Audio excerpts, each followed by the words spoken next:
Hello everybody, I'm gonna show you some stuff that I collected over the years now, some Zelda stuff. I like the Zelda games and Zelda movies and stuff like that, so I have collected quite a lot of Zelda items throughout the years. And now I'm gonna show you some of them. First off, I have this original game that was released for the NES by Nintendo. And as you can see, it's a gold cartridge, everybody knows that. Except not every copy says Magnusson on it. But what can I say? It's a classic, everybody knows about this game. If you don't know about this game, you should make a search for Zelda for the NES. This is the Legend of Zelda: A Link to the Past for the Super Nintendo. And this is one of my favorite Zelda games. You can beat it in like 3 hours if you speedrun it without using any cheats or bugs and stuff. But it's a really nice game and it's addicting too. Then I also have this game. It's a very well-known game, The Legend of Zelda: Ocarina of Time for Nintendo 64. It's actually my brother's, as you can see on the back here. My name is not Tommy. My name is not Stefan. So, but anyway, it's a really nice game and you should really try it out. It's the first Zelda game that was ever made in 3D, and that says a lot about it. So, well, everybody knows what Ocarina of Time is anyway, so I'm not gonna go into more about that. Then I have the sequel, The Legend of Zelda: Majora's Mask, which takes place after Ocarina of Time. You get warped to a strange world, but in this world it's not Ganondorf and Ganon. That guy isn't the main villain here, but it's the Skull Kid you see here. He finds this mask and becomes kind of possessed by it. Then I also have something much more interesting. It's called The Legend of Zelda: Goddess of Wisdom. This game was never released officially. It was made by Time Walk Games, by private persons who made this ROM for emulators on the computer, and then it was released this way. Sadly, this one didn't work. This is for the American version, as you can see. It's an NTSC case. But I have a European version, so I had to use an adapter, but it didn't work with it, so I don't know if it's this cartridge that is broken, or if the adapter just doesn't work. They also have this game, it's called The Legend of Zelda Parallel Worlds Remodeled. And it's the same as Legend of Zelda: A Link to the Past, but the graphics have been enhanced a lot. And the story is completely unique, it's made by private persons too, also by Time Walk Games. And, well, it was a nice game, but it's crashing all the time. It works with my adapter though, so that's a nice plus, but it crashes and makes a weird swim sound that Link does when he jumps into the water. So I haven't finished it yet, because it crashes about like every 5 or 10 minutes, so you need to speedrun everything. But it was nice while it lasted, and the graphics are really nice. I actually think the graphics in this game are better than in the original. The Legend of Zelda: Windwaker. Now, everybody knows what this is. I hope everybody knows what this is anyway. And this is The Legend of Zelda: Wind Waker for the Nintendo Gamecube. It also has some other Zelda games, like The Legend of Zelda and The Legend of Zelda Master Quest, which is a remade version of Zelda 64, where the dungeons are much harder and everything. It's a harder version of Zelda with different puzzles. And then we had this original game, which was the first cel-shaded game they released. 10 out of 10. Nintendo official magazine. Why would Nintendo give a 10 out of 10 to their own from their own magazine? I wonder why. Limited edition. Begränsad utgåva. Because normally you don't get these two bonus games, the Ocarina of Time and Master Quest games here. The Master Game Quest was also actually called URA Zelda in Japan, but that changed when they released this. Twilight Princess. And as you can imagine, this is one of the best Zelda games. It was released for the Wii and the Gamecube, but the Wii and the Gamecube versions are mirrored, so if you play like this scene, for example, if you take it like this in the Wii version, then you have to mirror the entire image for the Gamecube version, and that's how the entire game is. So you can actually own both of them and get a unique playing experience because the entire world is flipped.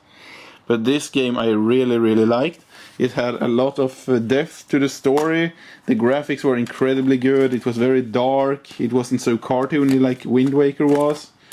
And well, it's just a really nice game. And in this game, Link turns into a wolf and finds a girl called Midna.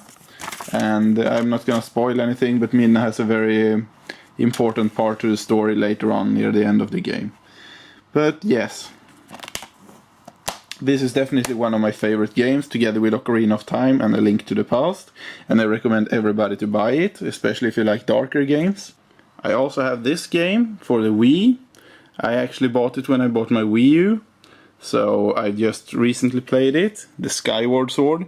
It reminds me a little bit of the Windwaker game, because the graphics in this game are much more cartoony than they were in Twilight Princess, sadly. But the gameplay is really nice. The world is huge and you can fly around on this. It's called Skyward Sword because you raise your sword to the sky to get power, but you're also flying around in the sky on this little fellow. So you can visit islands and hunt treasures and stuff. Kind of like the Wind Waker water world, but in the air instead. And I really recommend this game. And the only thing I don't really like about this game is that, first of all, you never encounter Ganondorf. At least not the real Ganondorf, just some weird version of him. And also, it's not a very dark game. So, but if you really like Zelda games, I recommend this game because I had a lot of fun with it. I actually had a lot of fun with all the Zelda games, so there's nothing that's bad. I just have my own favorites and so on. And I also have this limited edition game, the Legend of Zelda Collector's Edition. I actually got this for the Nintendo, from the Nintendo Club here in Sweden, when I was signing up for another year with them. And it includes the Legend of Zelda, the first game for the NES, the Zelda 2, The Adventures of Link, Legend of Zelda Ocarina of Time, and Majora's Mask. Other than that, this is a really great game, except there is no game in it, which is kind of confusing now. I think someone has stolen it. It might be in my Gamecube maybe. Either way, it's a really nice game. I also have some non-game related stuff. Here is the Legend of Zelda A Link to the Past. It's not the game, but it's actually a pocketbook, which you open from the right, like you do in true Japanese booklets and pockets, and you read through this direction. It's a really nice one, but the story is kind of sloppy because it jumps a lot. And it has some things to do with the video game, but a lot of things has nothing to do with the game. So, but it's worth a reading, even if it jumps a lot in the story and goes very fast paced. I also have Ocarina of Time in pocket, but I can't show you the inside of it. As you see, I haven't opened it. And you don't need to worry either, because this is not in dollars. This is a Swedish price, which is about 10 times less, so it's actually about $8. I have Ocarina of Time Part 2, which is actually the second part of it. It looks like this. And I also have Majora's Mask, which also was released as a pocket form. There are a lot of other pockets based on the Minish Cap and the Game Boy Color games, but I didn't like those, so I never bought the pockets. But they're usually found around on markets and stuff, so you can find them if you look really closely. They're probably sold on the internet too. Here is the ISBN number for this one. This is a necklace that I'm very proud of. It's starting to get a bit torn, sadly, so the golden color is starting to fade away here, which I don't like. But other than that, it's a really nice necklace, and I found it on eBay. So if you go and search for Zelda necklace or Triforce necklace, you can probably find this. And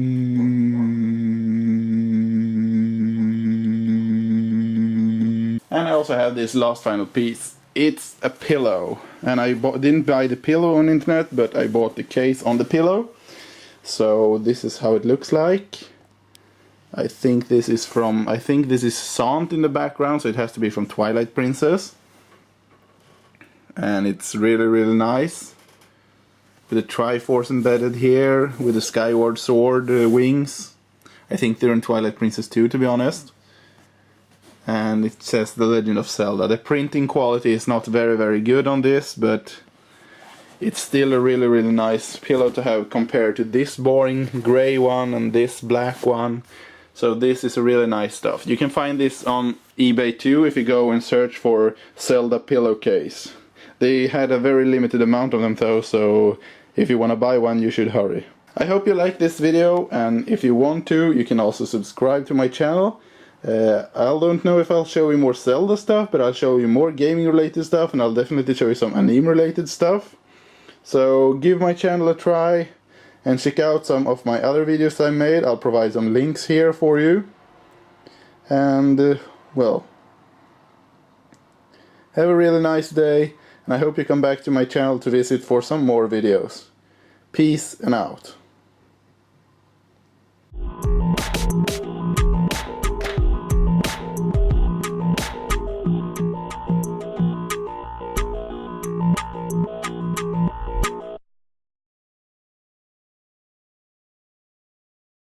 Now, here comes a little bonus for everybody who was hanging around through after my Patreon outro there. This is also a little bit of Zelda. Now, first you might think, what is this? It's a gaming magazine we had in Sweden. It was called the Nintendo magazine. It's pretty old. It's from 1993. And as you can see here, this is where it all starts. Because you know what? This used to have a short little anime of Zelda in it. Here we go. Sorry, I meant manga, of course. It's in Swedish this time, and I have tried to find this. It's very hard to find this in English. It's easy to find in Japanese, but in English or Swedish it's like impossible. Because I followed this tiny little cartoon. It was really great.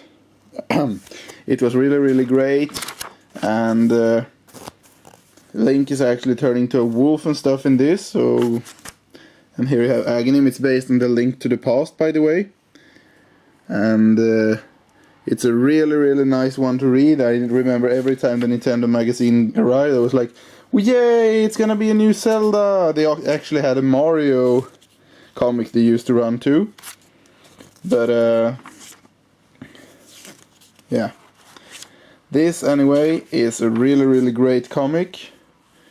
But the sad part is that they stopped the production of the Nintendo magazine in like 1993, I think 94, 93, somewhere around there. So they just started with this series, and then they had like 10 or 15 episodes of Mario and 10 or 15 episodes of Zelda or something like that, if even that much, and then they closed everything down, so we never get to know how the story ended, and that's a shame. Here is, well, this was actually some more Zelda. I thought it was gonna be Mario in this one. Maybe I have some Mario in this one. Yeah, here is the Mario cartoon. As you can see, it's based on Super Mario World, and it's pretty violent because, well, Yoshi is killing stuff. He's killing this tiny little thing here. They never meant to harm him. He was like peacefully wandering there and skittling, and they jump at him for no reason at all, and he attacks them, and Yoshi eats them. But that's for another episode, or not. Maybe I probably won't even talk about this again. But that's a nice little bonus for everybody who hung out through the entire video. So I hope to see you. And please be sure to subscribe, because if you subscribe to my channel, I'm gonna get a lot more views, and a lot more views means that I'm gonna make a lot more videos, and a lot more videos means a lot more views, and the continuous loop goes on like positively for me. Anyway, I hope you like this. See you, and thank you for sticking around until the very end. You're gonna see this little picture of my feet as a bonus. Thank you.